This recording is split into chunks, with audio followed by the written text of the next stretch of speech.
নেতার আনুগত্য করা। আজকে নেতার আনুগত্য করে আপনার ভাইকে আপনি খুন করে ফেলছেন, আপনার ভাইয়ের বিরুদ্ধে যাচ্ছেন, আপনার বাবার বিরুদ্ধে যাচ্ছেন। এর মূল কারণ হচ্ছে আল্লাহকে ছেড়ে দিয়ে আপনি আপনার নেতার আনুগত্য করছেন। সম্মানিত হাজিরিন, আজকে দুনিয়ার মধ্যে মুসলমান, সারা বিশ্বের মধ্যে মুসলমান ক্ষতিগ্রস্তের মধ্যে রয়েছে, মুসলমান বিপদের মধ্যে রয়েছে। মাথা উঁচু করে কথা বলতে পারে না, স্বাধীনভাবে কথা বলতে পারে না, ইসলামের প্রচার করতে পারে না। এর মূল উদ্দেশ্য হচ্ছে যে মানুষের আনুগত্য করা, যে নেতার আনুগত্য করছে তারা আল্লাহর আনুগত্য করছে না।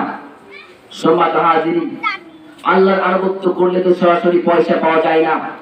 মহান আল্লাহ সুবহানাহু ওয়া তাআলার আনুগত্য করলে তো সরাসরি খাবার পাওয়া যায় না, নাস্তা পাওয়া যায় না। কিন্তু নেতার আনুগত্য করলে সঙ্গে সঙ্গে আপনার জন্য টাকা রয়েছে, আপনার জন্য পয়সা রয়েছে।